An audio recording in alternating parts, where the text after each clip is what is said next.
Haleluya, puji Tuhan. Bapak Ibu Saudara, jemaat yang diberkati Tuhan, mari kita sama-sama datang pada Tuhan di minggu pagi ini. Dimanapun Anda berada, mari terus bawa hati di hadapan Tuhan. Kita akan menyembah Dia, Tuhan yang baik, dalam ibadah raya minggu 20 September ini.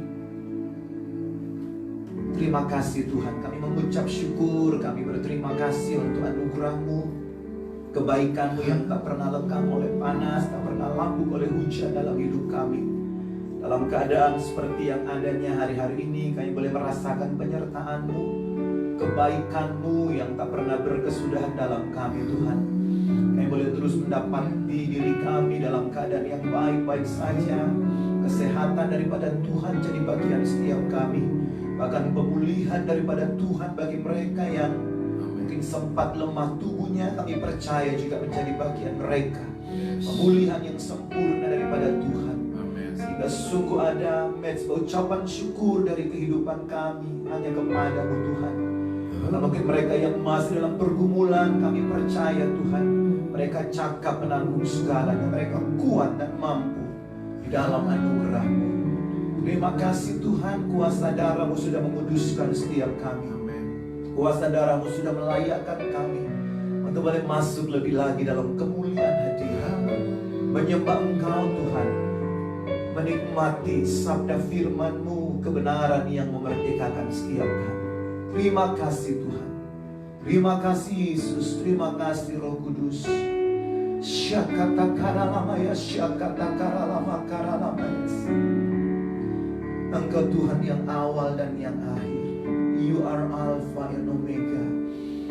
You are Alpha and Omega. We worship you, our Lord. You are worthy to be praised. You are Alpha. You are Alpha and Omega. We worship you, our Lord. You are worthy to be praised. We give you all the glory. We worship you, our Lord. You are worthy to be praised. We give you all the glory.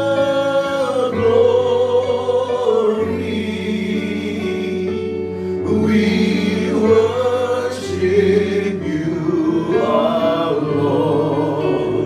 You are worthy to be praised. You are Alpha. You are Alpha and Omega. We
Mari terus bawa hatimu yang bersyukur di hadapan Tuhan pagi ini.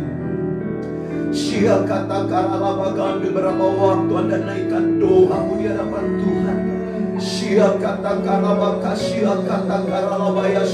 Doa syukurmu. Ucapkan terima kasih untuk segala anugerah Tuhan.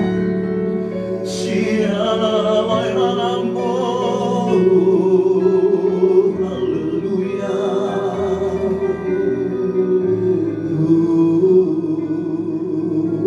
Besar anugerahmu Yesus, berlimpah kasih-Mu, semakin hari semakin bertambah besar anugerah-Mu,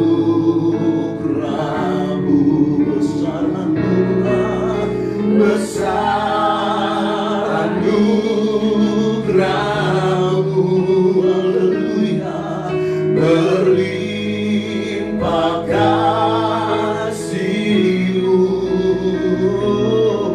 semakin hari semakin bertambah besar anugerah-Mu.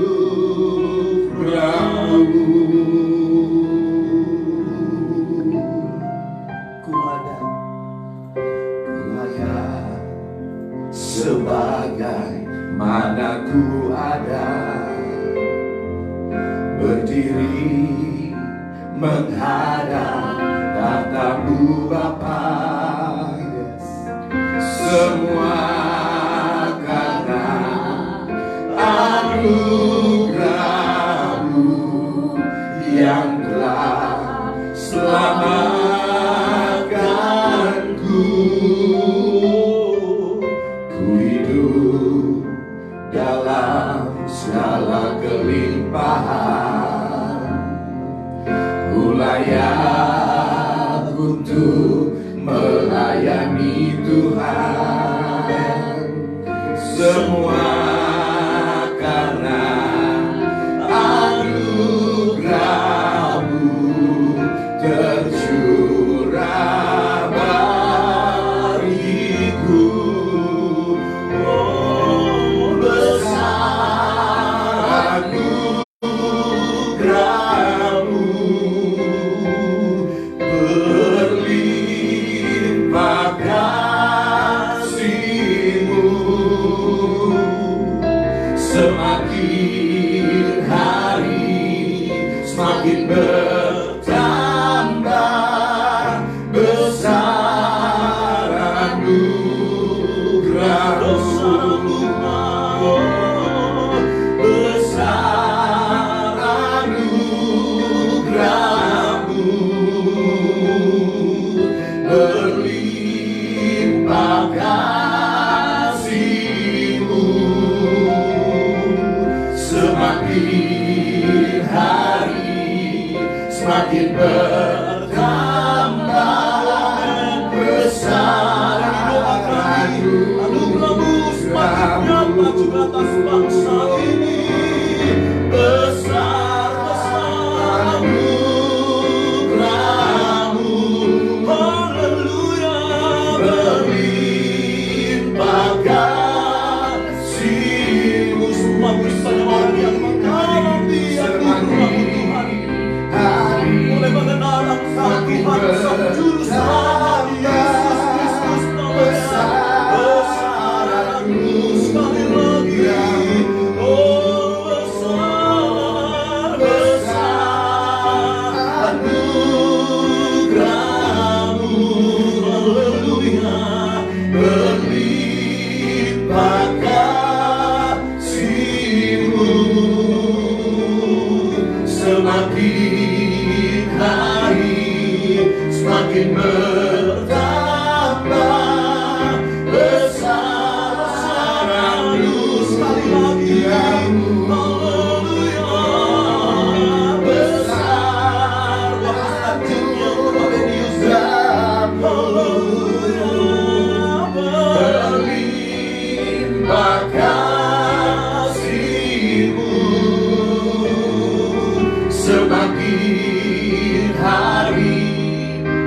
semakin bertambah besar anugerah-Mu, besar anugerah-Mu, besar anugerah-Mu, berlimpah, berlimpah kasih-Mu, semakin hari, semakin hari, semakin bertambah besar anugerah-Mu, besar anugerah-Mu, berlimpah kasih-Mu, semakin hari, semakin hari, semakin bertambah besar anugerah-Mu, semakin hari, semakin hari, semakin bertambah besar anugerah-Mu, semakin hari, semakin hari, semakin bertambah besar anugerah-Mu.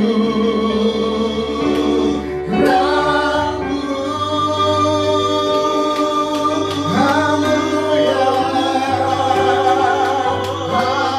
haleluya.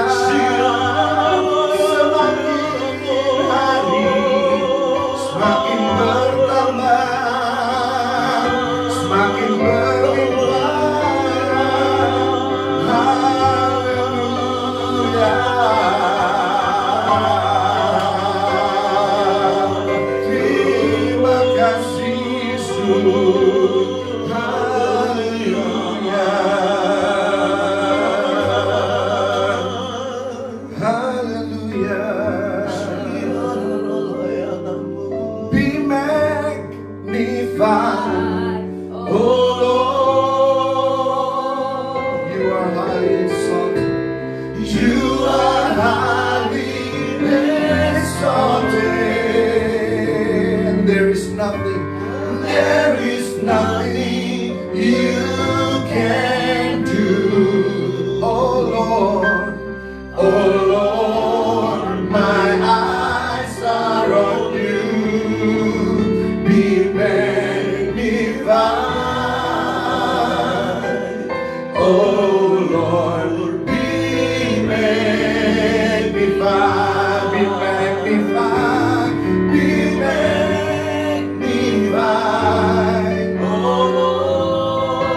Oh, you are highly exalted. You are highly exalted. And there is nothing you can do, oh Lord. Oh Lord, my eyes are on you. Be magnified, oh Lord, be magnified. Sekali lagi katakan be magnified, be magnified,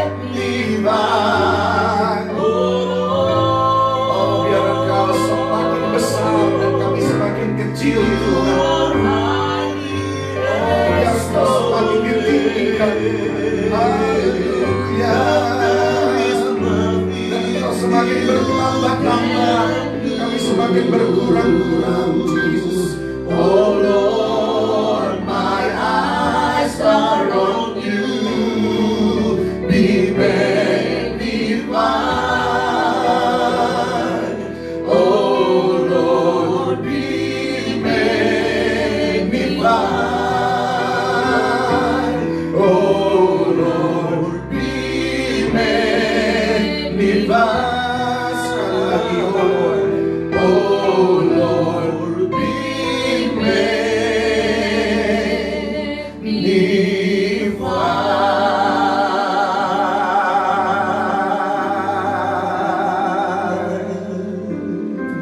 Biar Engkau semakin dibesarkan, dimuliakan di dalam kehidupan kami Tuhan.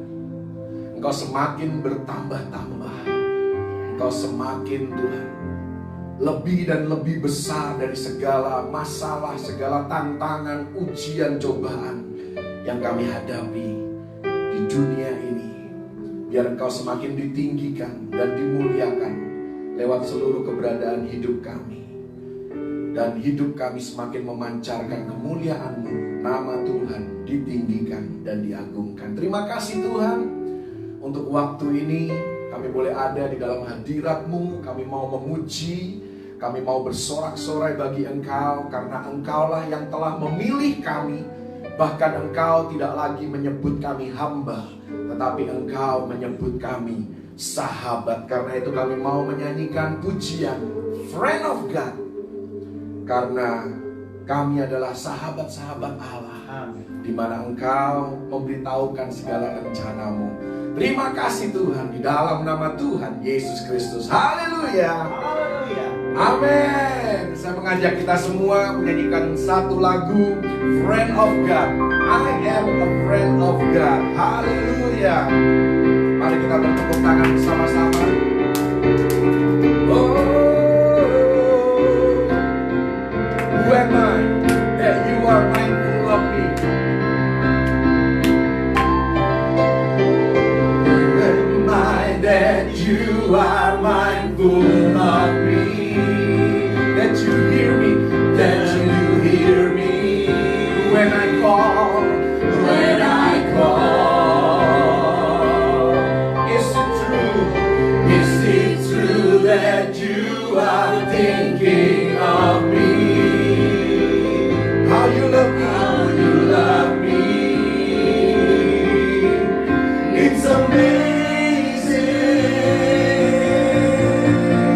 Who am I that you are mindful of me?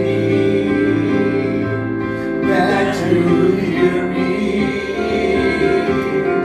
when I call. Is it true? Is it true that you are thinking of me? How you love me. It's amazing. It's amazing. I am a friend of God. I am a friend of God. I am a friend of God. He calls me friend. I am a friend. I am a friend of God. I am a friend of God. I am a friend of God. He calls me friend. Who am I? Who am I that you are mindful of me? That you hear me, that you hear me when I call. Is it true? Is it true that you are thinking of me? How you love me.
call me friend. Oh God Almighty, God Almighty,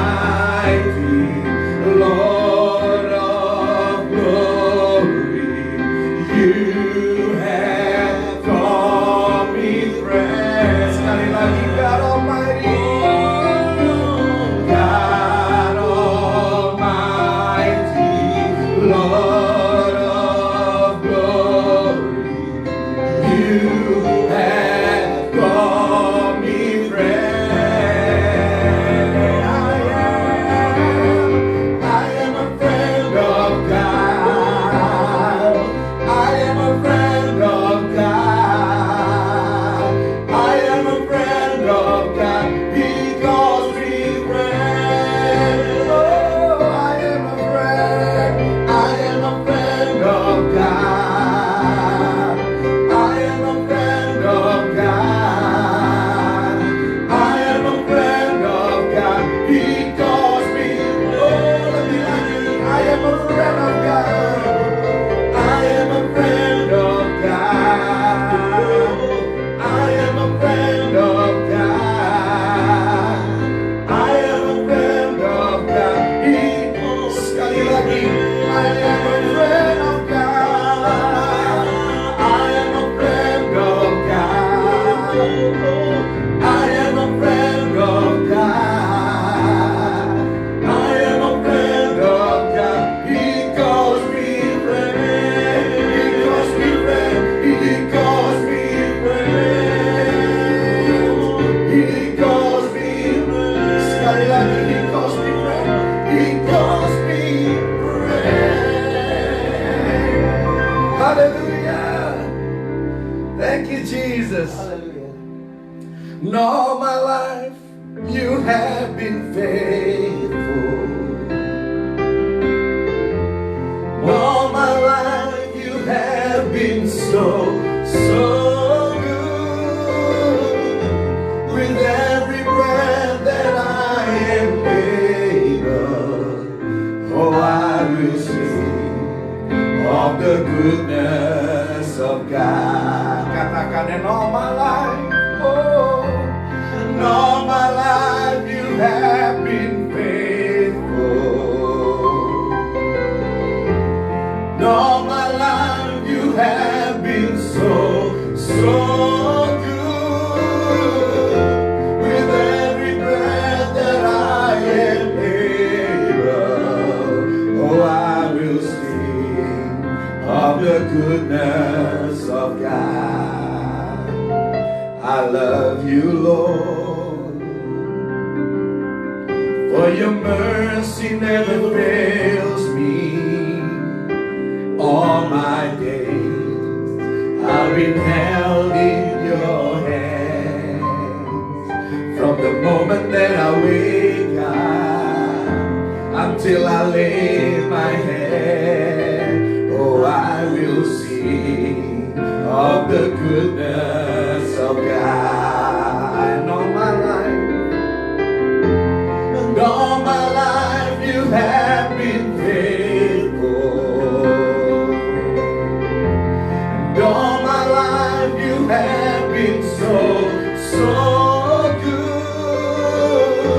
With every breath that I am able, oh, I will sing of the goodness of God. I love your voice. I love your voice. You have led me through the fire in darkest night. You are close like no other. I've known you as a father. I've known you as a friend. And I have lived in the goodness of God. And all my life you have been faithful. All my life you have been so good. With every breath that I am able, of the goodness of God. Sekali lagi, and all my life, and all my life you have been faithful, and all my life you have been so good. With every breath that I am able, oh, I will sing of the goodness of God. Oh, I will sing of the goodness of God. Yes, I will sing of the goodness of God.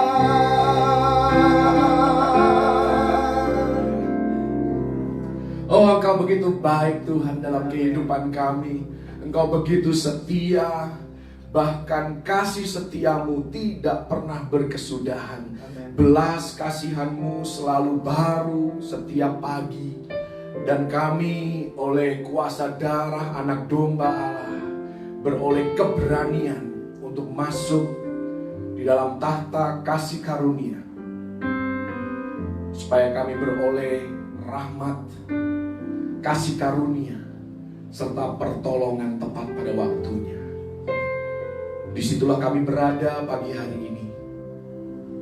Dan kami mengucap syukur untuk Kalvari, untuk pengorbananmu, untuk karyamu, kematian, kebangkitan, dan kenaikanmu yang menghapuskan segala dosa kami, mengampuni segala kejahatan kami, membenarkan kami, bahkan mengangkat kami, serta mempersiapkan kami menjadi mempelai yang didapati tidak bercacat maupun tidak bercela pada saat kedatanganmu nanti Tuhan.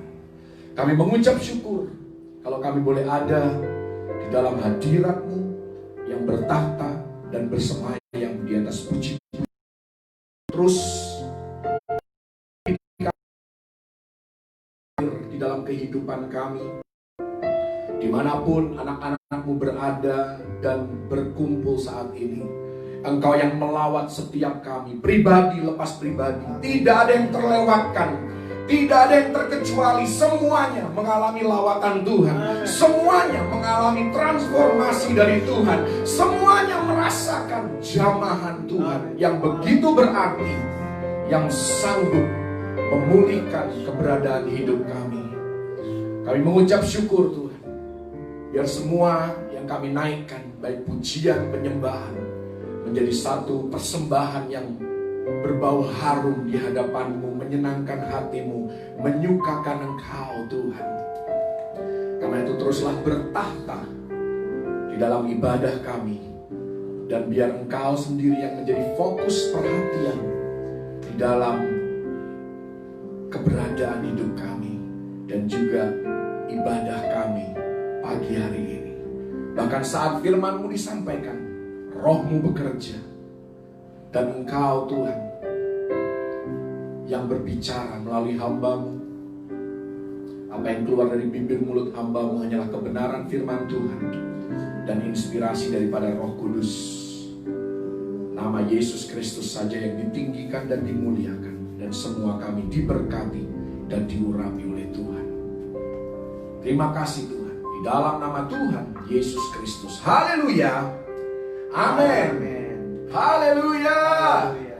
Shalom. Puji Tuhan. Saya percaya kita semua merasakan hadirat Tuhan. Kita merasakan berkat Tuhan. Apalagi saya tidak tahu di tempat Anda berada, tapi di tempat kami mengadakan siaran langsung ini tengah terjadi hujan. Dan saya percaya ini adalah hujan berkat. Amin. Haleluya. Biar dimanapun Anda berada, Anda di dalam keadaan diberkati dan dilindungi oleh Tuhan Yesus Kristus. Haleluya. Haleluya. Ya, di kesempatan kali ini saya mau mengajak Anda untuk melihat kebenaran firman Tuhan khususnya terkait dengan pengangkatan atau yang kita kenal dengan sebutan rapture. Di sesi sebelumnya kita sudah belajar bahwa rapture atau pengangkatan merupakan salah satu dari banyak misteri yang ada di Alkitab, rahasia yang Tuhan sembunyikan dari para penguasa dunia kegelapan untuk dinyatakan kepada hambanya, ya, kepada orang-orang yang punya kerinduan untuk menyelidiki, untuk mencari tahu, untuk mau belajar dan diajar oleh kebenaran firman Tuhan. Dan kebenaran ini baru disingkapkan lebih dan lebih lagi setelah penyalipan, setelah kebangkitan, bahkan setelah kenaikan Yesus ke surga. Dan kita sudah belajar salah satu misteri itu adalah pengangkatan. Kemudian kita juga sudah belajar bahwa di dalam Alkitab pengangkatan bukanlah hal yang baru, karena ada 7 pengangkatan yang sudah terjadi sebagian, dan sebagian lagi sedang kita nantikan, termasuk pengangkatan gereja, pengangkatan orang percaya. Haleluya. Dan di sesi kali ini saya mengajak Anda untuk belajar tentang 3 hal. Yang pertama, makna daripada pengangkatan. Kemudian kita akan menjawab pertanyaan yang seringkali menakutkan bagi banyak orang Kristen karena mereka salah mendapatkan informasi. Akankah orang Kristen tertinggal pengangkatan? Itu juga akan dijawab hari ini. Dan akhirnya kita akan menjawab pertanyaan, apakah kita, Anda dan saya siap untuk pengangkatan? Ya, tanpa panjang lebar saya mengajak Anda untuk melihat bagian yang pertama dari firman Tuhan di sesi kali ini, atau bagian yang ketiga sebagai bagian dari sesi yang sebelumnya juga. Kita akan mulai dengan makna daripada pengangkatan. Kita tahu di dalam bahasa aslinya pengangkatan adalah kata harpazo. Harpazo ini adalah kata yang dipakai untuk mendeskripsikan pengangkatan. Karena itu mari kita lihat di bagian berikutnya ada 4 makna harpazo atau pengangkatan. Makna yang pertama adalah merebut dengan paksa atau membawa dengan diam-diam. Kenapa Tuhan harus merebut gerejanya? Kenapa Tuhan harus merebut orang percaya dengan paksa? Kalau Anda membaca di Efesus 2 ayat yang kedua, Efesus 6 ayat yang ke-12, kita tahu bahwa kehidupan kita di dunia ini ada penguasa-penguasa dan pemerintah-pemerintah di udara yang menguasai lapisan tertentu daripada langit. Karena itu Tuhan harus memastikan orang percaya yang diangkat itu tidak bisa ditahan oleh roh jahat. Dan pada akhirnya nanti memang benar bahwa roh jahat tidak akan dapat menahan kita. Nah, kalau Anda melihat di dalam Kejadian 32 ayat 22 sampai 31, ini adalah kisah Yakub membawa istri-istrinya dan juga anak-anaknya keluar dari rumah daripada mertuanya dan kembali ke tanah kelahirannya, ke tanah asalnya. Dan ini juga memberikan satu definisi tentang bagaimana Tuhan akan membawa gerejanya dengan diam-diam. Karena di sana dikatakan bahwa Yakub tidak pamitan dulu. Dia langsung membawa, mempelainya, membawa anak-anaknya, untuk kembali ke tanah kelahirannya. Dan di tengah perjalanan kita tahu kisahnya bahwa Yakub bergulat dengan malaikat Tuhan, dengan makhluk roh ini yang adalah satu penampakan diri daripada Yesus Kristus di perjanjian lama, di mana Yakub diubahkan namanya menjadi Israel. Dan kita melihat pergumulan itu, ini merupakan gambaran daripada pengangkatan nantinya ketika Yesus mengangkat orang percaya, akan dilakukan dengan paksa dan dilakukan dengan diam-diam. Makna harpazo yang kedua adalah, di slide berikutnya kita bisa melihat, yang kedua adalah melepaskan dari bahaya atau kehancuran. Bisa diklik slide berikutnya, melepaskan dari bahaya atau kehancuran. Nah, kita tahu bahwa masa kesesakan besar, masa tribulasi merupakan masa yang penuh dengan bahaya, masa yang penuh dengan penderitaan. Dan kita bisa lihat ayatnya di dalam Daniel 12 ayat yang pertama, Matius 24 ayat 21 sampai 22, bahkan di ayat yang ke-22 dikatakan, kalau Tuhan tidak mempersingkat waktunya, mungkin orang-orang pilihan pun juga tidak akan selamat. Ya, kita juga bisa melihat masa tribulasi atau masa kesesakan selama 7 tahun itu digambarkan dari pasal yang ke-6 sampai pasal yang ke-18 daripada kitab Wahyu. Dan kita melihat di sana ya kombinasi dari angka 7, ya 7 penghakiman, 7 cawan, 7 sangkakala, ya 7 tulah dan lain sebagainya. Karena itu harpazo itu sangat cocok dengan sebutan bahwa kita percaya, satu doktrin yang kita percaya dan kita harus pegang teguh adalah pengangkatan akan terjadi pra-tribulasi. Ya, Tuhan tidak akan mengizinkan gerejanya, orang percaya, untuk mengalami masa kesesakan besar. Karena di masa tribulasi Tuhan hanya akan berurusan dengan bangsa Israel yang belum percaya dan juga orang-orang non-Yahudi yang menolak keselamatan dari Yesus Kristus. Kita bisa lihat beberapa ayat supaya kita lebih yakin lagi. 1 Tesalonika 1 ayat yang ke-10, di sana dikatakan bahwa untuk menantikan kedatangan anaknya dari sorga yang telah dibangkitkannya dari antara orang mati, yaitu Yesus yang menyelamatkan kita dari murka yang akan datang. Jadi murka yang akan datang berbicara tentang masa kesesakan besar. Dan juga dikatakan di dalam 1 Tesalonika 5 ayat yang ke-9, karena Allah tidak menetapkan kita orang percaya untuk ditimpa murka, tetapi untuk beroleh keselamatan oleh Yesus Kristus Tuhan kita. Dan satu ayat lagi, Roma 5 ayat yang ke-9, kita bisa melihat di sana, lebih-lebih karena kita sekarang telah dibenarkan oleh darah Yesus, kita pasti akan diselamatkan dari murka Allah.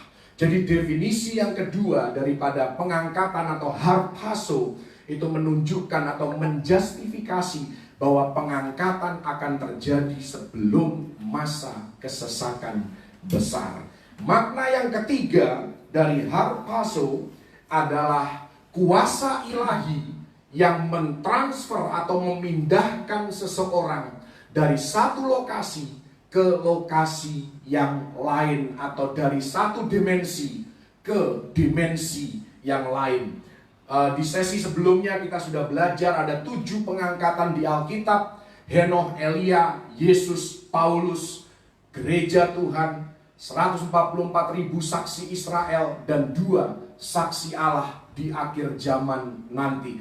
Ya, ini merupakan salah satu contoh daripada atau ilustrasi daripada definisi yang ketiga ini. Kita juga punya gambaran yang lain tentang pengangkatan di dalam Perjanjian Baru. Stefanus, ya, ini mendeskripsikan ini bukan berarti bahwa Stefanus mengalami pengangkatan, tetapi ya Stefanus juga mengalami harpazo. Artinya dia dipindahkan dari satu lokasi, satu dimensi ke lokasi atau dimensi yang lain. Kalau Anda membaca di Kisah Rasul 7 ayat 55 dan 56, ketika Stefanus dirajam, dia melihat surga terbuka dan dia melihat Yesus duduk di sebelah kanan tahta Allah Bapa. Dan kita juga melihat Saulus dalam perjalanannya ke Damsyik untuk mempersekusi, untuk menganiaya umat Allah atau orang-orang Kristen. Dia berjumpa dengan Yesus sendiri dalam Kisah Rasul 9 ayat 3 sampai 5. Dan di sana dia juga melihat satu cahaya yang membuat matanya terbutakan, sehingga dia ada di dimensi yang lainnya. Ada satu kisah juga yang menarik dalam Kisah Rasul 8 ayat 39 sampai 40, di mana Filipus yang pada saat itu sedang melayani di Samaria, ya dipindahkan, ditransfer oleh kuasa ilahi sejauh 106 km dari Samaria ke Gaza. Inilah contoh-contoh atau gambaran tentang harpazo, ya kata yang dipakai untuk menggambarkan pengangkatan itu, saudara. Ya, ini luar biasa. Kalau Anda perhatikan 100 km itu jarak kurang lebih dari Pulau Mas ke Bukit Doa Mount Hermon.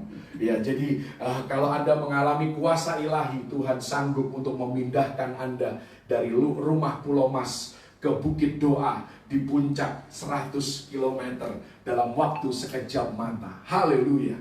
Dan definisi yang keempat, harpazo adalah mengklaim dengan penuh kerinduan bagi diri sendiri. Dan inilah yang Yesus lakukan ketika Yesus mengangkat gerejanya.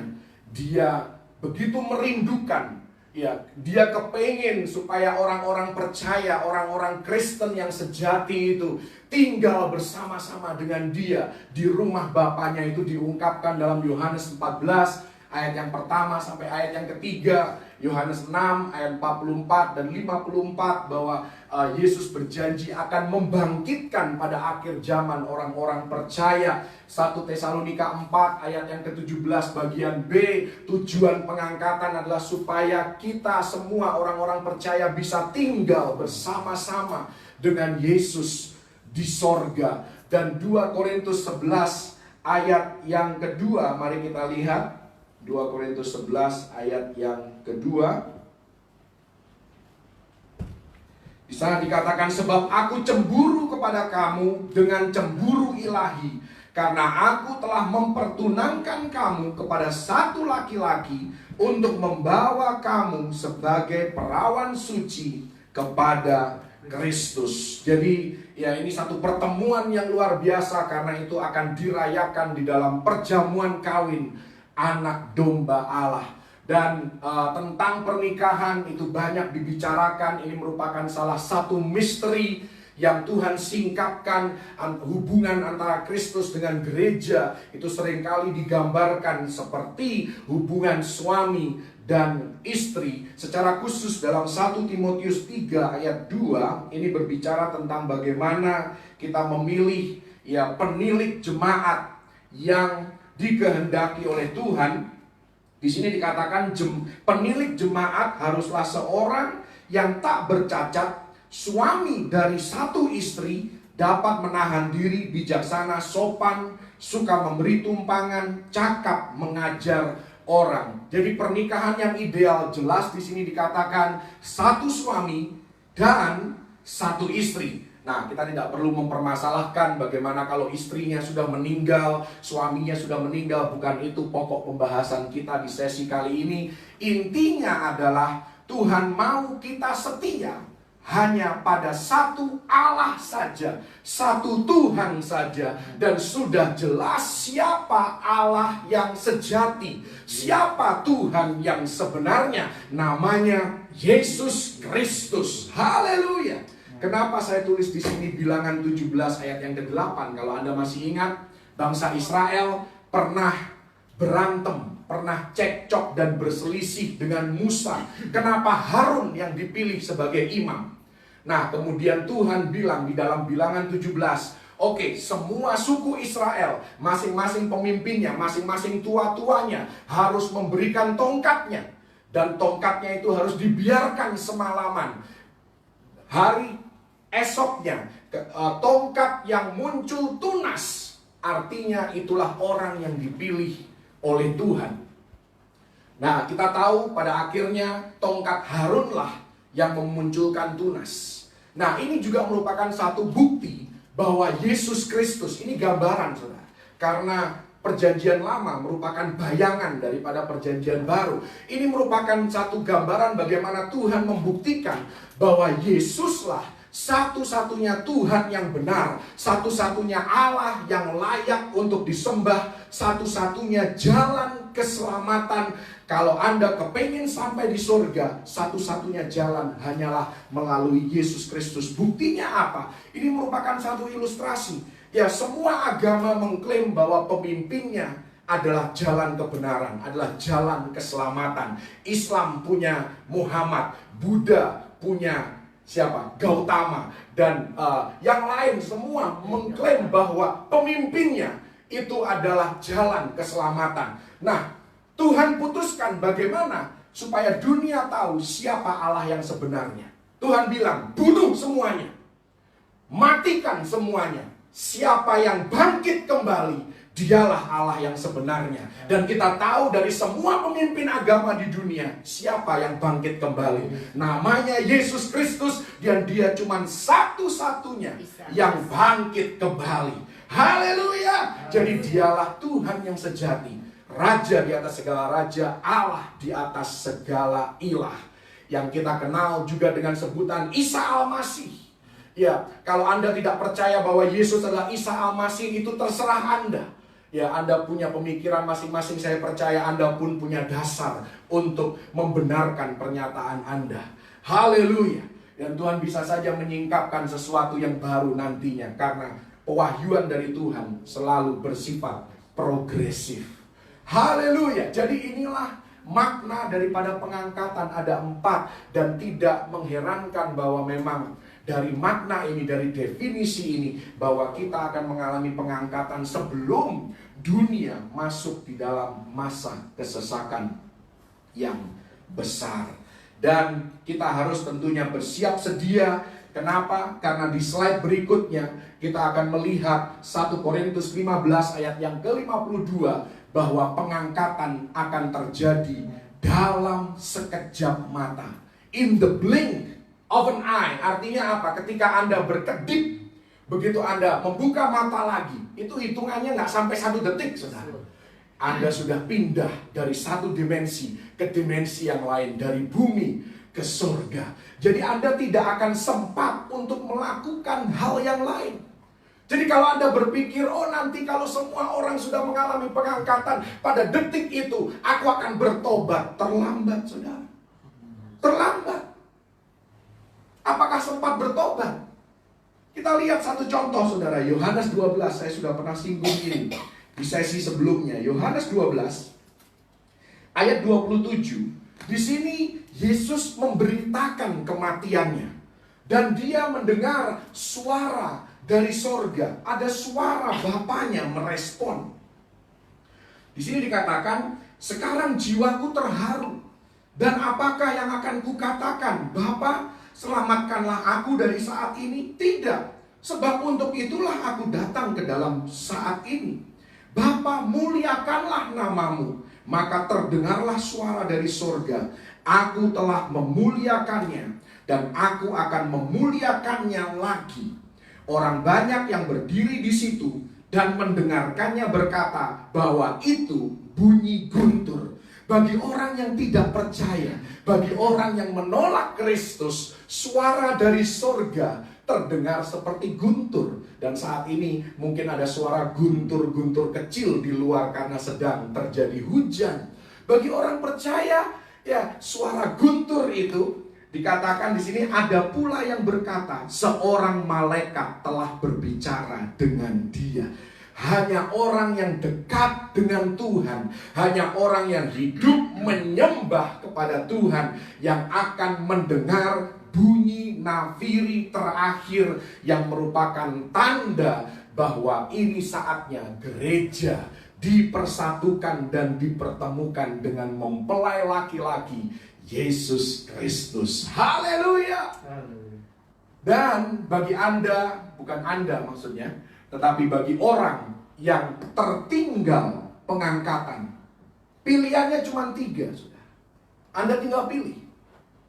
Opsi yang pertama, Anda akan mengalami wabah atau penghakiman dari Tuhan. Itu Wahyu 6 sampai 18 sebenarnya. Ini hanya salah satu contoh saja. Atau yang kedua, Anda tetap kekeh Oh, Anda akhirnya sadar, Anda mau terima Yesus sebagai Tuhan dan Juru Selamat. Oh, antikris tidak akan suka itu. Dan, apalagi kalau Anda menolak the mark of the beast. Anda menolak tanda sang binatang. Pilihannya cuma satu. Dipenggal kepala. Dan Wahyu 20 ayat yang keempat, di sana dikatakan, aku melihat orang-orang yang meninggal, yang kepalanya dipenggal. Nanti Anda baca ayatnya, Wahyu 20 ayat yang keempat. Ini opsi yang kedua. Opsi yang ketiga, kalau Anda menolak the mark of the beast, Anda menolak tanda sang binatang, Anda tidak akan bisa berjual beli. Anda tidak akan bisa bertransaksi atau berbisnis.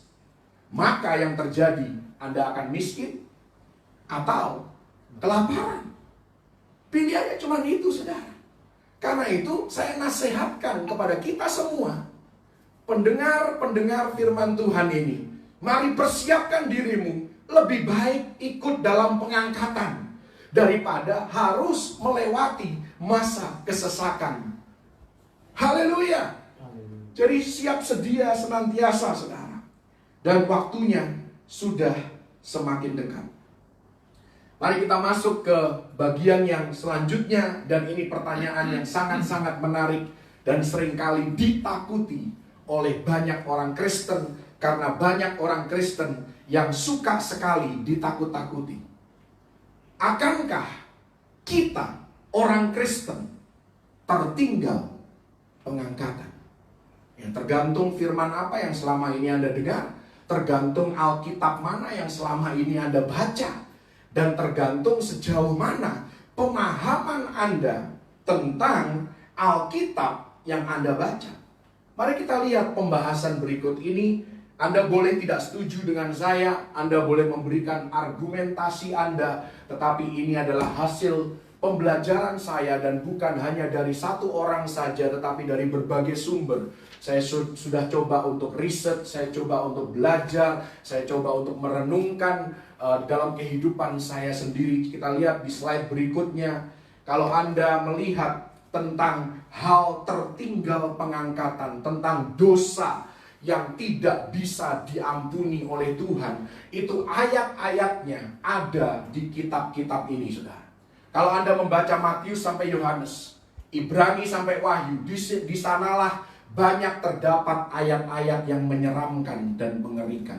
Kalau engkau sengaja berbuat dosa, dosamu tidak akan diampuni lagi. Kalau engkau tidak setia kepada Tuhan, maka engkau akan tertinggal pengangkatan. Itu ayat-ayatnya ada di kitab-kitab ini, saudara. Dan saya mau katakan bahwa ini, saya tahu ini adalah pengajaran yang cukup ekstrim bagi Anda yang belum pernah mendengarnya. Matius sampai Yohanes, sebagian besar itu masih perjanjian lama. Banyak hal yang belum disingkapkan setelah penyalipan Yesus, kenaikan dan juga kebangkitan Yesus. Dan sebagian besar Matius sampai Yohanes itu ditujukan ke Israel. Jadi hal-hal yang menyeramkan itu ditujukan ke Israel. Karena banyak orang Yahudi, banyak orang Israel, bahkan sampai saat ini pun banyak dari mereka yang dibutakan. Dan merekalah akan masuk mengalami masa kesesakan. Dan itu dinubuatkan sendiri oleh Yesus. Tentang gadis bodoh yang tertinggal pengangkatan. Itu berbicara tentang bangsa Israel. Berbicara tentang orang-orang Yahudi. Apakah orang Kristen bisa belajar prinsip? Oh iya, tentu. Kita bisa belajar prinsip di sana. Kita harus menjadi orang percaya. Kita harus punya Roh Kudus di sana. Ya, di sana kan berbicara tentang gadis bodoh yang kehabisan minyak untuk lampunya, itu berbicara tentang Roh Kudus. Kalau kita orang percaya, artinya kita punya minyak, kita punya Roh Kudus itu. Kalau Anda merasa bahwa pandangan ini terlalu ekstrim, kenapa gadis bodoh itu tertinggal pengangkatan? Mengapa gadis bodoh itu ya dikatakan dalam Matius 25 ayat yang ke-12, kenapa mereka tidak diterima dan ditolak oleh Yesus? Karena alasannya gampang saja, karena Tuhan tidak mengenal mereka.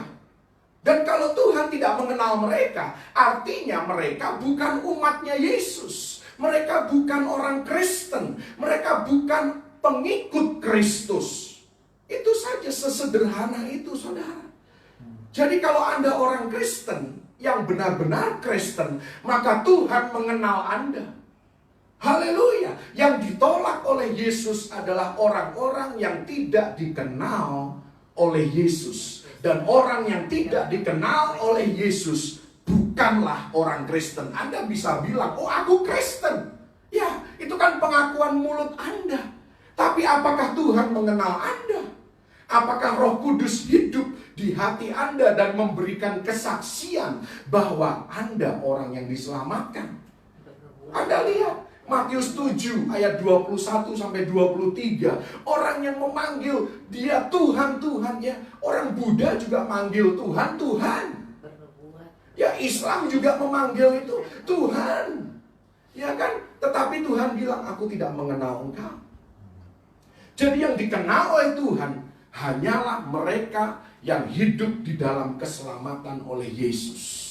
Yang percaya kepada Yesus Kristus. Bagaimana aku tahu bahwa aku percaya kepada Yesus? Anda baca nanti 1 Korintus 15.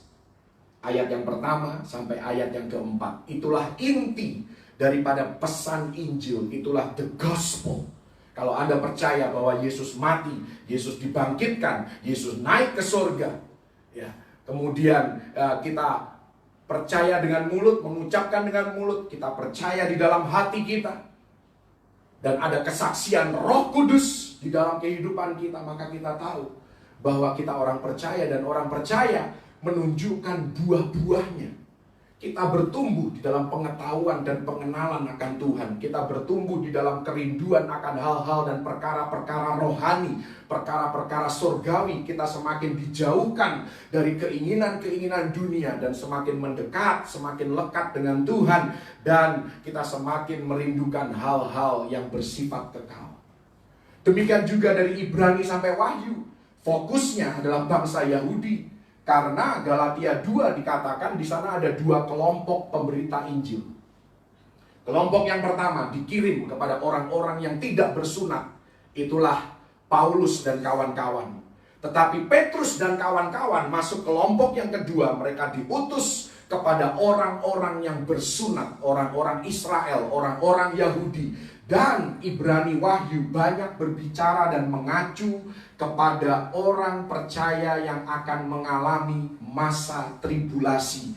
Hari-hari terakhir, banyak ayat firman Tuhan tentang akhir zaman di dalam kitab Ibrani sampai Wahyu. Jadi kita harus berhati-hati di dalam membaca dan mempelajari Alkitab. Terkadang ayat yang tidak relevan dengan kita, jangan kemudian dipakai dan diterapkan untuk kehidupan kita.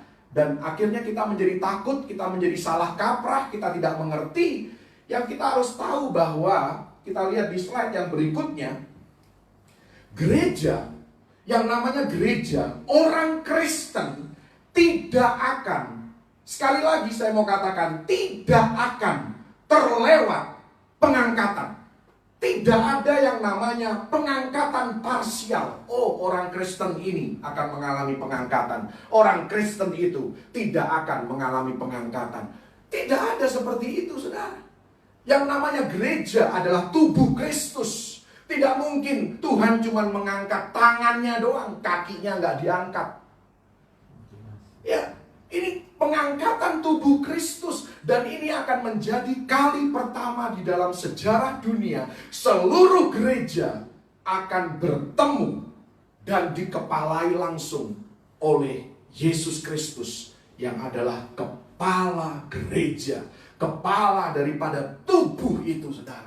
Pertama kalinya dan untuk terakhir kalinya gereja akan bersatu.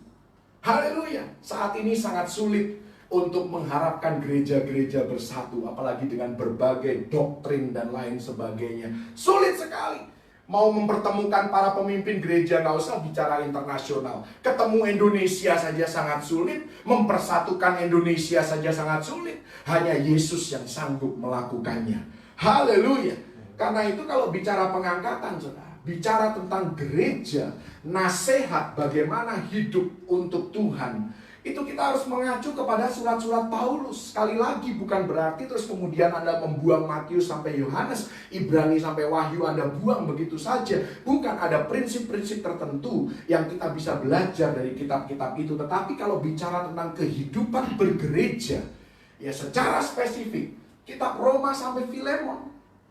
Karena itulah surat-surat Paulus yang kita tahu, Paulus diutus kepada gereja.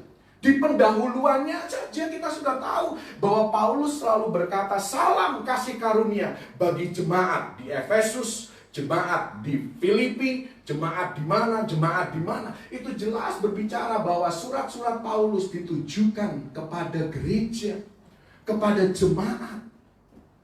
Dan kalau Anda melihat tentang gereja atau jemaat itu, Efesus 1 ayat 13 sampai 14, mari kita lihat. Ini ada satu kesejajaran yang luar biasa. Anda mungkin tidak suka dengan pesan ini, saya tidak tahu kenapa. Ada beberapa orang Kristen yang tidak suka semua orang Kristen mengalami pengangkatan. Saya juga bingung, kenapa kepengen ada orang Kristen yang ketinggalan. Saya mau bilang bahwa satu-satunya yang akan ketinggalan adalah orang yang bukan Kristen. Anda bisa mengaku Kristen, tetapi kalau Anda ketinggalan di dalam pengangkatan, artinya Anda tidak benar-benar percaya. Hanya karena Anda rajin ke gereja tidak membuat Anda orang Kristen. Haleluya. Hanya karena Anda sering tinggal di garasi tidak membuat Anda sebuah mobil. Benar nggak? Anda manusia, tapi tinggalnya di garasi. Hanya karena Anda tinggal di rumah pastori atau di gereja, setiap kali ibadah ada, kemudian Anda merasa bahwa Anda sudah Kristen. Oh enggak, Kristen itu berbicara hubungan pribadi. Hubungan pribadi. Anda bisa melayani Tuhan. Anda bisa, jadi worship leader, Anda bisa jadi pemain musik, Anda bisa melayani di gereja, tapi itu tidak menjadikan Anda orang Kristen. Karena kekristenan bicara tentang hubungan pribadi. Apakah Yesus mengenal Anda? Apakah Anda dikenal Yesus? Haleluya. Apakah Anda mengenal Yesus? Bukan cuma sok kenal, sok dekat, SKSD, ya kan? Tetapi benar-benar punya hubungan yang intim dan menunjukkan buah-buah roh itu, saudara. Menunjukkan bahwa ada satu perubahan hidup. Berubahkah Anda dibandingkan 10 tahun yang lalu? Jangan hanya bicara berat badan Anda yang berubah, tetapi juga kehidupan Anda harus berubah. Karakter Anda, cara berpikir Anda, cara Anda mengevaluasi suatu keadaan, cara Anda mengambil keputusan, cara Anda menjalani kehidupan ini. Anda makin egois atau Anda makin murah hati? Anda makin mudah tersinggung atau makin mudah mengampuni? Nah itu adalah buah-buah roh yang harus ditunjukkan. Bukan berarti terus keselamatan kita ditentukan oleh buah-buah roh atau perbuatan kita. Tidak. Tetapi orang yang diselamatkan, orang yang hidup di dalam keselamatan oleh Yesus Kristus akan mengalami perubahan menuju ke arah yang lebih baik. Karena dari buahnya lah engkau akan tahu. Haleluya. Iman tanpa perbuatan adalah mati. Efesus 1 ayat 13 sampai 14. Di dalam Dia kamu juga, karena kamu telah mendengar firman kebenaran, yaitu Injil keselamatanmu. Di dalam Dia kamu juga, ketika kamu percaya, dimeteraikan dengan Roh Kudus. Nah, orang Indonesia kalau bicara meterai, meterai itu kan cuma dilem, bisa aja dicabut. Nah, itu kan meterai duniawi. Kalau bicara meterai Roh Kudus, ini meterai yang akan tinggal selama-lamanya. Meterai yang tidak akan bisa dicabut. Haleluya. Kalau Anda bisa mencabut meterai Roh Kudus, artinya Anda lebih berkuasa daripada Tuhan. Tuhan yang memeteraikan Anda kok. Kalau Tuhan sudah membuka pintu, tidak ada yang bisa menutupnya. Kalau Tuhan sudah menutup pintu, tidak ada yang bisa membukanya. Kalau Tuhan sudah memeteraikan, tidak ada yang bisa untuk tidak memeteraikan atau mencabut meterai itu. Kita sudah dimeteraikan dengan Roh Kudus yang dijanjikannya itu. Dan Roh Kudus itu adalah jaminan. Roh Kudus adalah down payment. Bagian kita sampai kita memperoleh seluruhnya. yaitu penebusan yang menjadikan kita milik Allah untuk memuji kemuliaannya. Jadi sekali lagi, down payment maksudnya kalau Anda pergi ke sebuah toko, Anda meninggalkan down payment, artinya Anda akan kembali untuk mengklaim barang yang Anda beli. Anda dan saya bukan milik kita sendiri.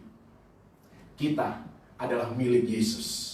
Karena itu Yesus sudah kasih down payment berupa Roh Kudus, meterai Roh Kudus. Dia akan kembali untuk mengklaim apa yang dia sudah bayar lunas. Dan di sini dikatakan kita dimeteraikan oleh Roh Kudus sampai pada hari pengangkatan, bukan sampai pada hari kita berdosa kemudian meterai itu dicabut. Enggak, saudara. Saya tidak meremehkan dosa. Kalau Anda berdosa, Anda harus minta ampun. Anda harus dibersihkan hati nurani Anda. Saya percaya itu.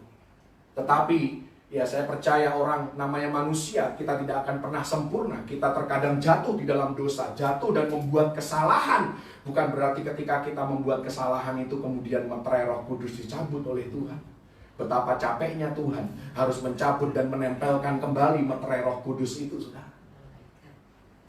Roma 8 ayat 19 sampai 21 nanti Anda baca sendiri. Ini berbicara bahwa ada satu kemerdekaan, hari pembebasan yang menantikan kita, dan semua makhluk sedang menanti-nantikan dan merindukan hari pembebasan itu. Dan kalau Anda membaca Roma 8 ayat 23, nanti Anda baca sendiri di rumah untuk menyingkat waktu ya. Roma 8 ayat 23 ini ada kesejajaran dengan Efesus 1 ayat 13 berbicara tentang meterai Roh Kudus. Roma 8 ayat 30 ada kesejajaran dengan Efesus 1 ayat yang ke-14. Kemudian berdasarkan Roma 8 ayat 31 sampai 34 bahwa kita dibenarkan. Kalau Allah ada di pihak kita, siapakah lawan kita?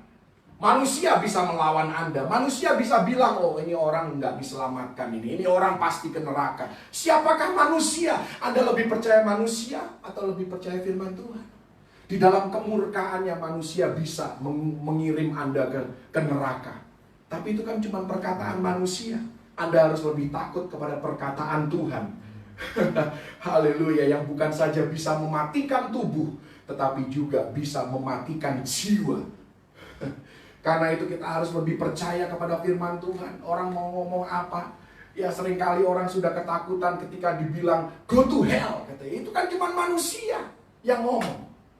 Saya tahu karena kepercayaan saya kepada Yesus dan apa yang Yesus lakukan bagi saya, maka saya tahu tujuan akhir saya adalah rumah Bapa di sorga. Haleluya.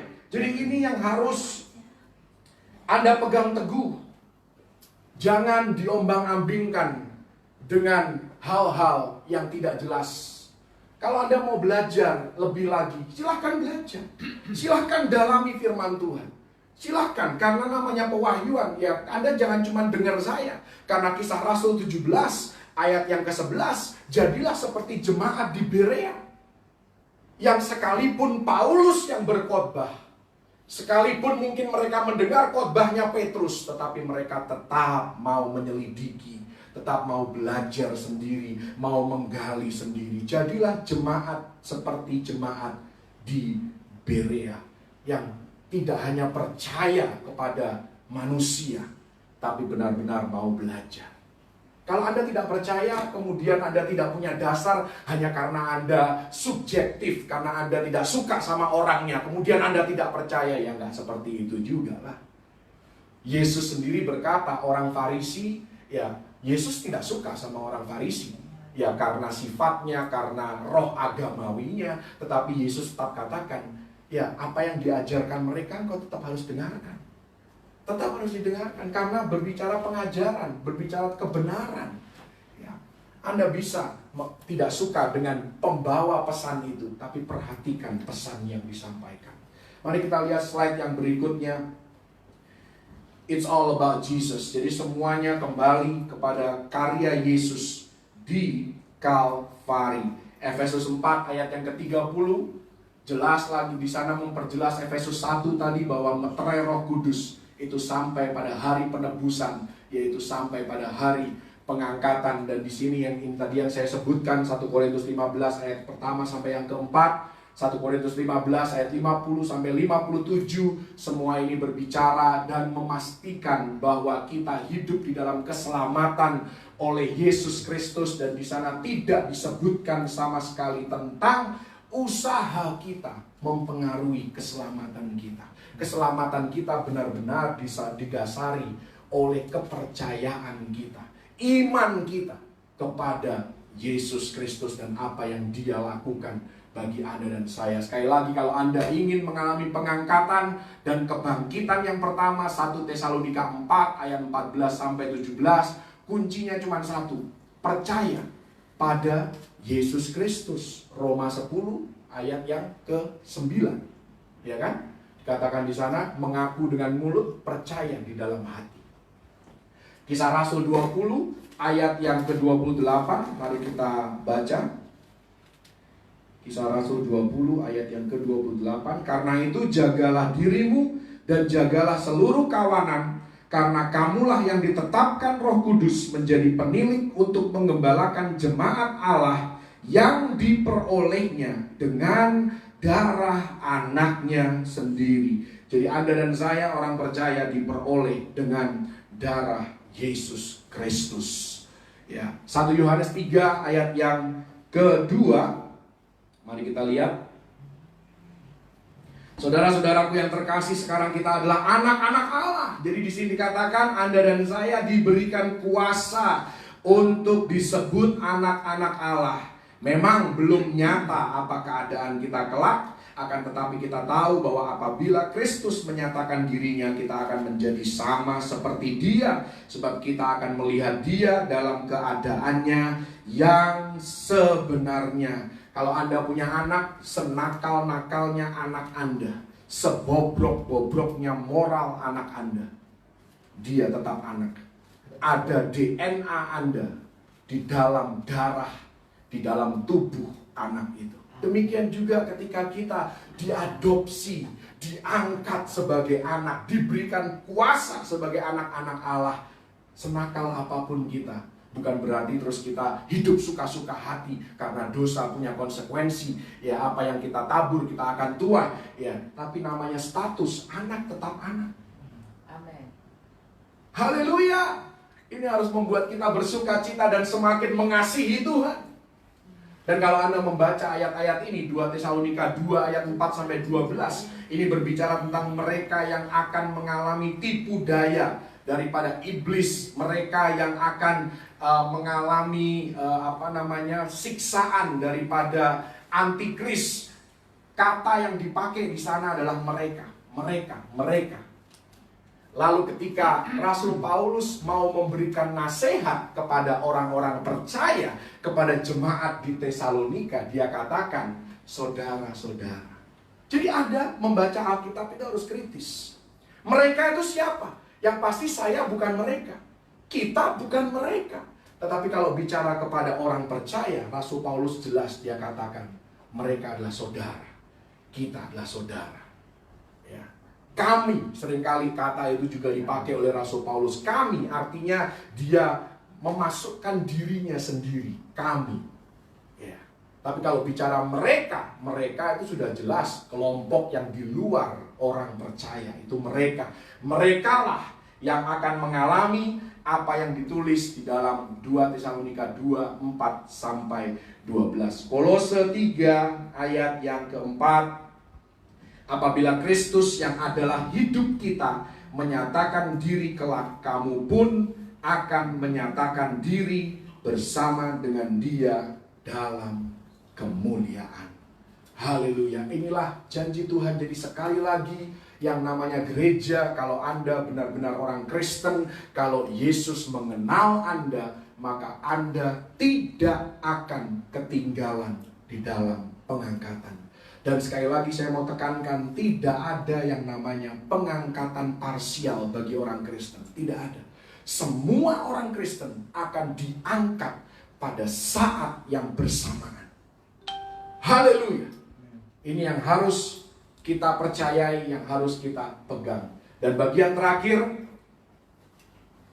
Waktu saya sudah hampir habis. Pertanyaannya, apakah kita siap untuk pengangkatan? Ya. Coba lihat slide yang terakhir. Ada 5 pertanyaan untuk mengevaluasi apakah kita siap untuk pengangkatan. Yang pertama dan yang paling utama adalah apakah Anda selamat?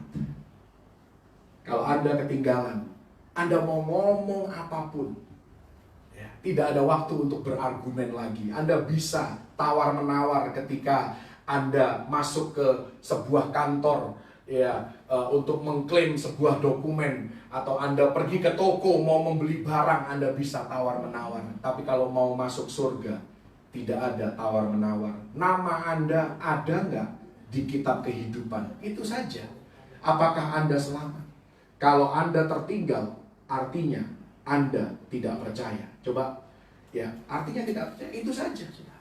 Jadi bukan karena Anda tertinggal, bukan karena Anda orang Kristen yang punya dosa tersembunyi yang belum diampuni oleh Tuhan. Karena yang namanya orang Kristen, dosanya sudah diampuni oleh Yesus.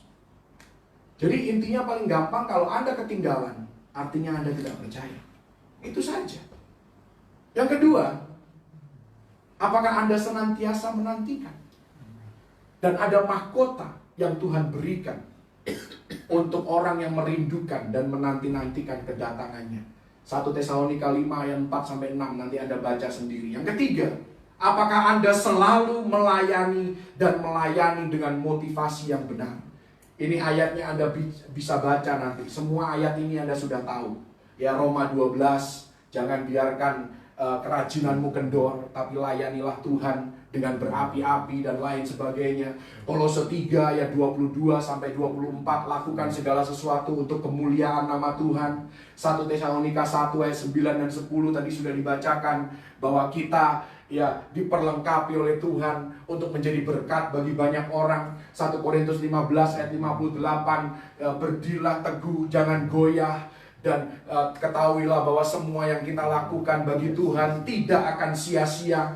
Ya, Galatia 5 ayat 13-16, hiduplah dipimpin oleh Roh, karena anak-anak Allah itu akan mengikuti tuntunan Roh Kudus dan tidak mengikuti keinginan daging. Yang keempat, apakah kita suka memberitahukan? Ya, ayat-ayat ini, Kisah Rasul 8:4, 10:36, 11:20, 15:35 menunjukkan kenapa jemaat mula-mula itu bertumbuh secara pesat, karena mereka memberitakan Injil. 2 Timotius 4 ayat yang kedua dikatakan, engkau harus selalu siap sedia untuk memberitakan kebenaran pada saat yang convenient maupun yang tidak convenient, pada saat engkau nyaman maupun tidak nyaman. Tetapi lakukanlah bagianmu. Apa yang harus kita beritakan? Yang harus kita beritakan adalah 1 Korintus 1 ayat 18, yaitu salib Kristus. Bagi dunia, bagi orang yang binasa, salib Kristus adalah kebodohan. Tetapi apa yang adalah kebodohan bagi dunia adalah hikmat Allah yang menyelamatkan. Yang kelima dan yang terakhir, apakah Anda sudah susun strategi?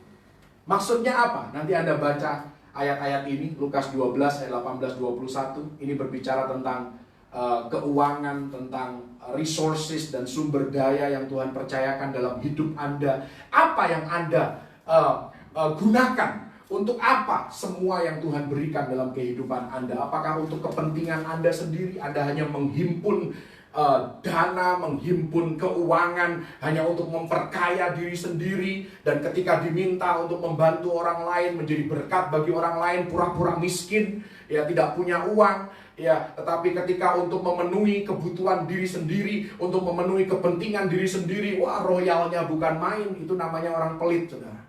Itu orang pelit. Orang pelit adalah orang yang boros untuk dirinya sendiri. Tetapi ketika dimintain tolong, ketika melihat orang yang berkebutuhan, bilang, aku gak punya, buat aku sendiri gak cukup. Ya, padahal hidupnya foya-foya, gak cukup bagaimana?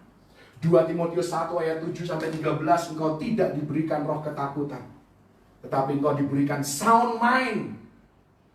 Sound mind. Ya, ada satu cerita yang menarik, saudara. Ketika ada seseorang yang mau sebentar lagi dia tahu dia akan meninggal dunia, mungkin karena sakit atau apa. Dia tinggalkan satu surat. Surat bukan surat wasiat tentang hartanya, tetapi dia kasih surat untuk anggota keluarganya karena dia tahu bahwa keluarganya belum diselamatkan. Dia tulis surat itu, dia katakan bahwa kalau engkau membaca surat ini, artinya aku sudah meninggal dunia. Dan aku mau engkau lakukan hal pertama, terima Yesus Kristus sebagai Tuhan dan Juru Selamat. Yang kedua, dia berikan daftarnya. Yang kedua, engkau harus mengabdikan dirimu untuk pelayanan, membantu pekerjaan Tuhan. Engkau harus memakai segala talentamu untuk kemuliaan nama Tuhan. Dia tulis surat itu, saudara. Bagaimana dengan Anda dan saya? Mungkin suatu hari kita akan mengalami pengangkatan. Bagaimana dengan orang-orang yang kita tinggalkan? Rumah yang akan kita tinggalkan. Pasti kalau kita mengalami pengangkatan, orang-orang yang tidak percaya suatu hari akan bertanya-tanya kenapa rumah ini selalu kosong ya. Dan mereka akan mulai masuk ke dalam rumah kita.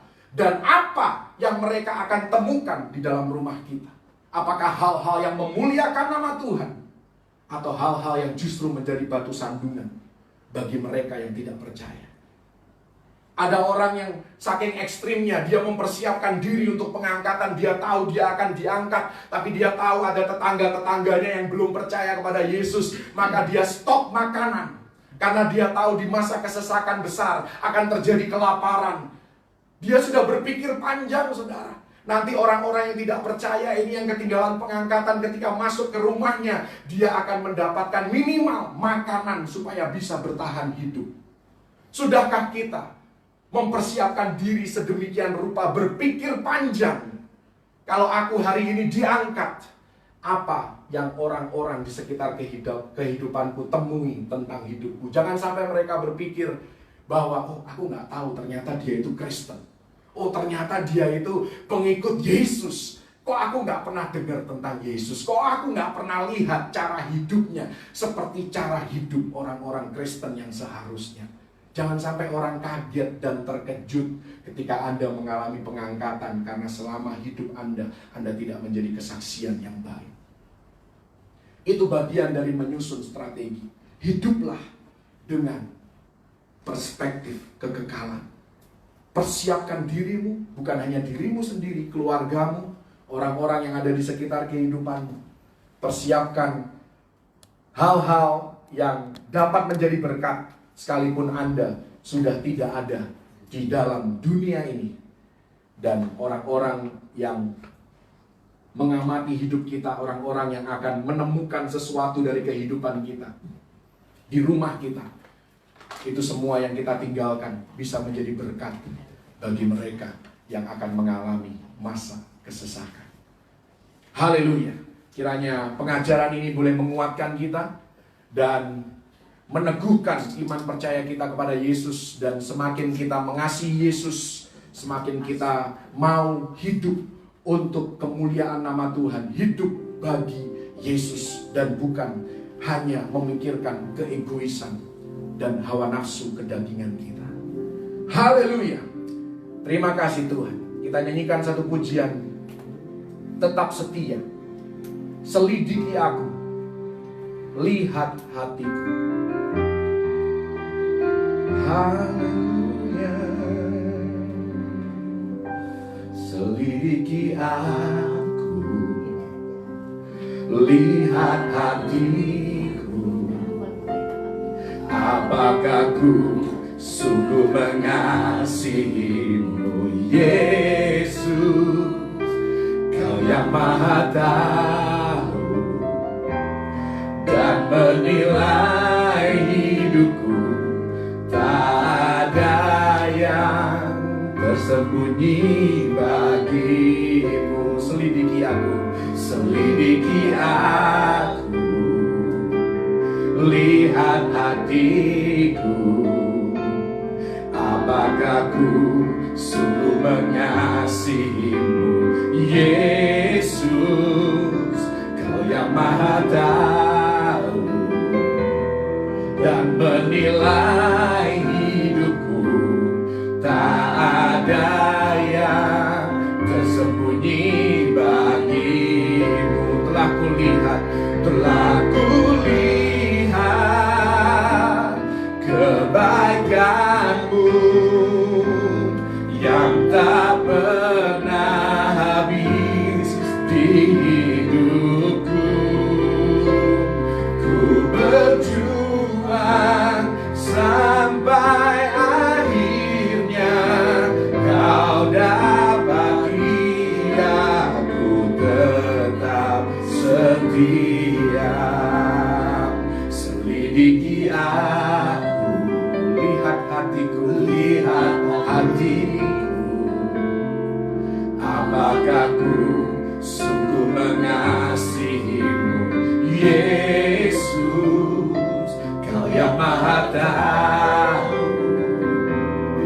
dan menilai hidupku.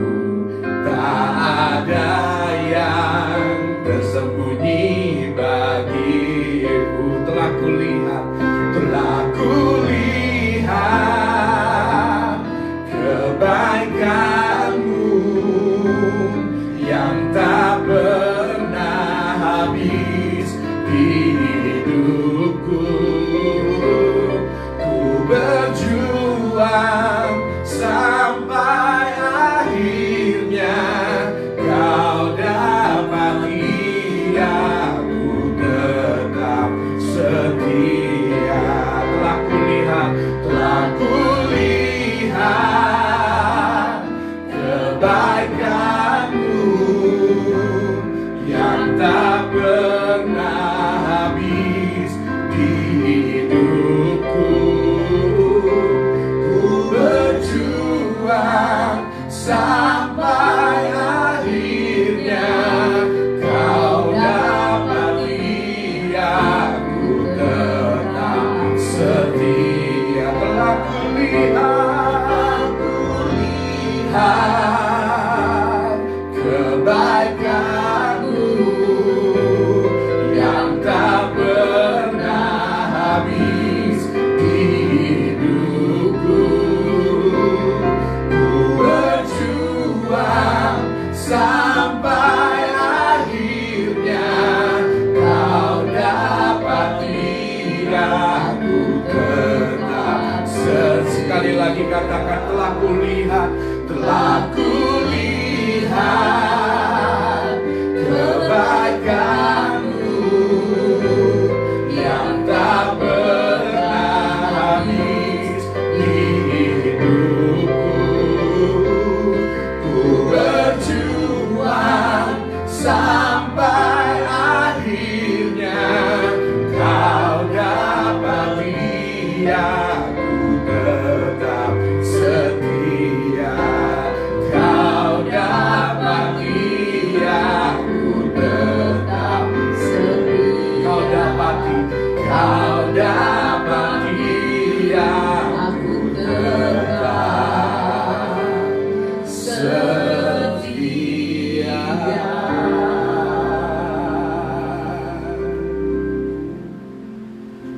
Mengiringmu seumur hidupku, masuk dalam rencana-Mu Bapa. Pikiranku, kehendakku, ku serahkan padamu.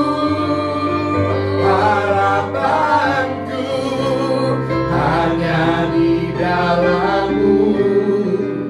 Ku kan teguh bersama-Mu Tuhan. Jadikanku bencana-Mu untuk memuliakan-Mu. Mengiringmu seumur hidupku, masuk dalam rencana-Mu Bapa. Pikiran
Ini kerinduan kami, bahwa kami didapati taat dan setia sampai pada kesudahannya.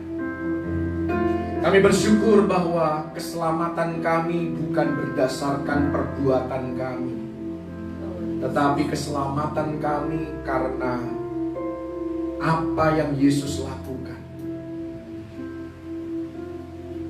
Karena itu terus Tuhan bekerja dan bergerak di dalam kami, sehingga kami benar-benar memanifestasikan buah-buah daripada keselamatan itu Tuhan. Sehingga kehidupan kami menjadi berkat, kehidupan kami memberikan teladan yang baik. Kami menjalani satu kehidupan yang terhormat, dan kami menjadi duta kerajaan surga yang baik.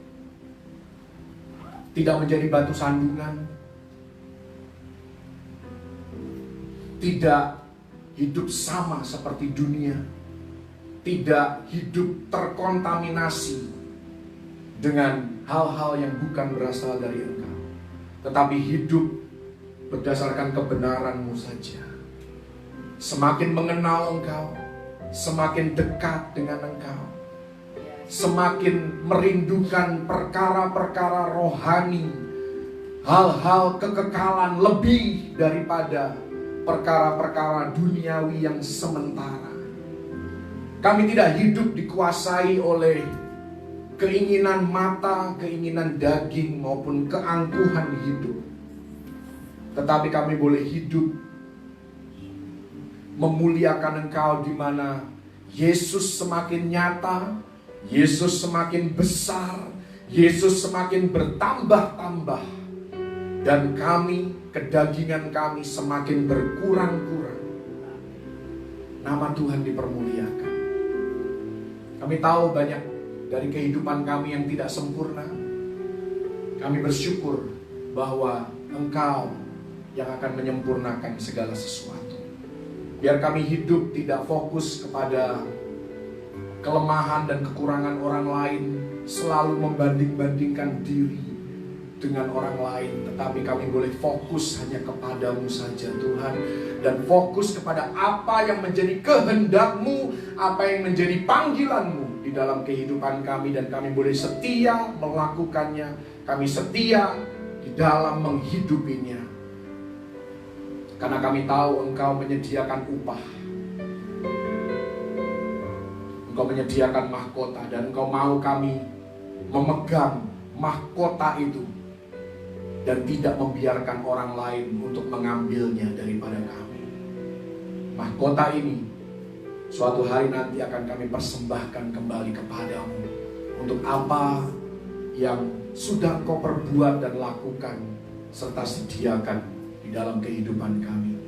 Terima kasih Tuhan untuk segala kebaikan-Mu. Terima kasih untuk hadirat. Terima kasih untuk lawatan-Mu Tuhan di dalam ibadah kami, dari awal, pertengahan, hingga pada akhirnya sampai saat ini. Terima kasih untuk segala janji-Mu, untuk peneguhan yang daripada-Mu. Dan biar kami tidak takut lagi Tuhan, tapi kami hidup semakin mengasihi Engkau, semakin berdedikasi dan mengabdi kepadamu Tuhan, lebih dari segalanya dalam dunia ini. Dan hidup kami semakin selaras dengan kebenaran firman Tuhan. Nama Tuhan dipermuliakan. Terima kasih Tuhan, Engkau terus Tuhan menyertai dan melawat, memberkati dalam kehidupan anak-anak-Mu yang berharap dan bergantung hanya kepadamu. Engkau yang tahu segala keberadaan mereka, dan Engkau sendiri yang akan menjadi jawaban di tengah keperluan dan kebutuhan mereka. Yang sakit Engkau sembuhkan Tuhan, yang miskin Engkau perkaya, yang bodoh Engkau berikan hikmat, yang malas Engkau berikan Tuhan. Oh Tuhan, roh kerajinan itu Tuhan, sehingga kerajinan mereka tidak pernah kendor untuk beribadah, untuk melayani Engkau, untuk menjadi kesaksian yang baik. Tuhan yang membutuhkan solusi, yang membutuhkan jalan keluar, Engkau yang memberikan jalan keluar itu Tuhan. Engkau yang memberikan hikmat, sehingga mereka tahu apa yang harus dilakukan, keputusan apa dan pilihan apa yang harus dibuat. Nama Tuhan dipermuliakan. Keluar masuk kami diberkati dan dilindungi oleh Tuhan. Dijauhkan dari segala mara bahaya, celaka maupun maut. Virus, bakteri, penyakit tidak dapat menyentuh kehidupan kami, dan kami diberikan kesehatan ilahi supaya kami dapat memuliakan Engkau dengan tubuh jasmani kami. Setiap senjata yang ditempa terhadap kami dan keluarga besar kami tidak akan berhasil di dalam nama Tuhan Yesus Kristus, karena penyertaan dan perlindungan-Mu yang sempurna atas hidup kami. Tuhan, kami tidak lupa juga berdoa bagi mereka yang dengan setia mengembalikan apa yang menjadi milik Tuhan, persembahan persepuluhan ke dalam rumah perbendaharaan supaya tersedia makanan di sana. Engkau sendiri akan membukakan tingkap langit atas kepala mereka, membuat tanah di bawah kaki mereka tanah yang subur, dan Engkau sendiri memberkati pekerjaan tangan mereka.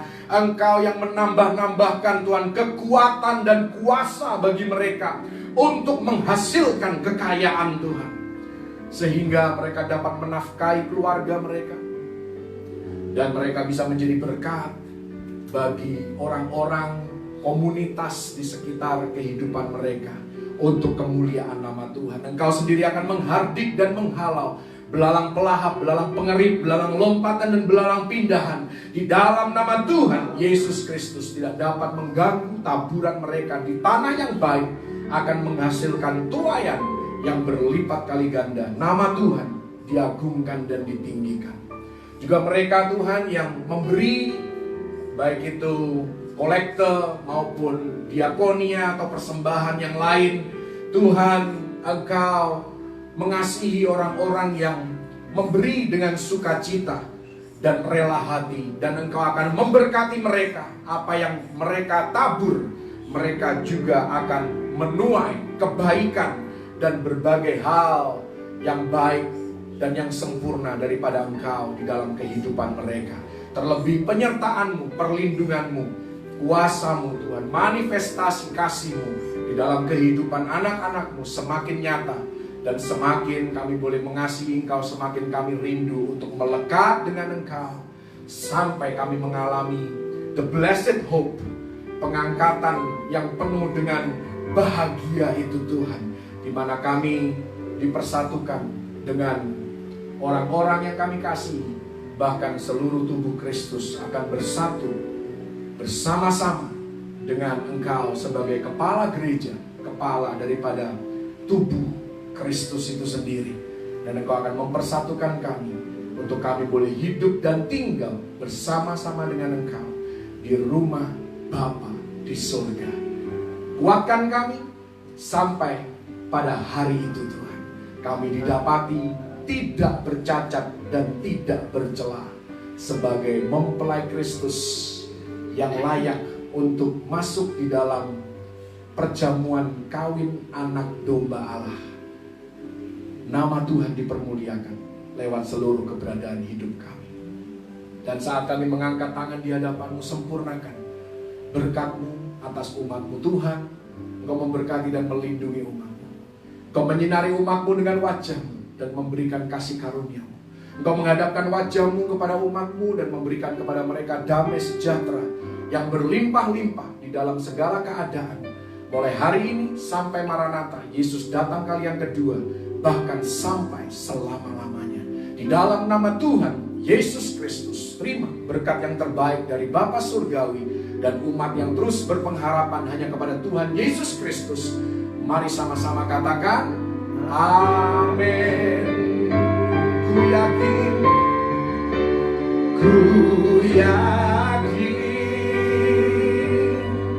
Engkau memberkati aku berlimpah-limpah dan memperluas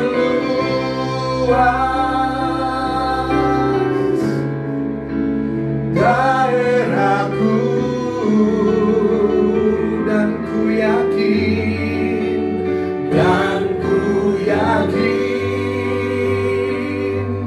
tangan-Mu menyertai aku dan melindungi aku.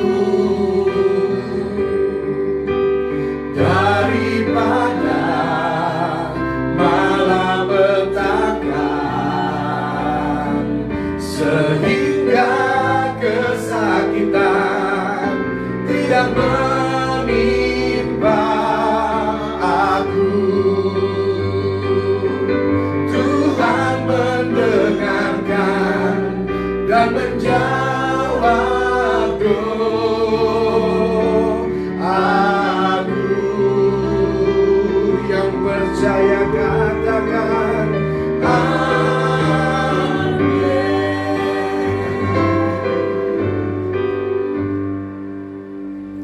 pada pukul 2 siang waktu Indonesia bagian Barat atau pukul 14 akan ada ibadah remaja yang akan dilakukan melalui aplikasi Zoom. Link daripada Zoom akan dikirimkan di kolom komentar, dan juga pukul 4 sore atau pukul 16 waktu Indonesia bagian Barat juga akan diadakan ibadah sekolah minggu melalui aplikasi Zoom, dan link daripada undangan Zoom juga akan dicantumkan di kolom komentar. Pukul 8 malam atau 20 waktu Indonesia bagian Barat akan ada ibadah minggu malam. Jadi diharapkan Anda bisa bergabung, masih secara online dilakukan. Anda bisa mengaksesnya melalui akun-akun yang ada, yang Anda sudah pasti tahu, dan Anda bisa men-share-nya ke lebih banyak orang sehingga semakin banyak yang diberkati melalui ibadah yang diadakan di tempat ini, semuanya untuk hormat kemuliaan bagi nama Tuhan.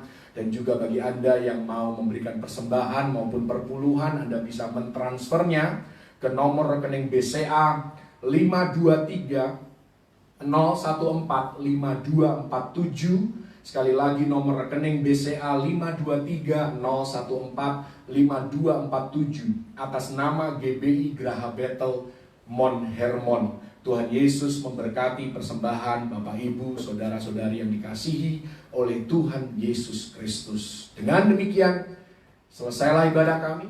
Selamat hari Minggu, Happy Sunday, selamat beraktivitas dan selamat beristirahat tergantung zona waktu di mana Anda berada. Tuhan Yesus memberkati dan melindungi kita semua. Haleluya. Shalom. Shalom.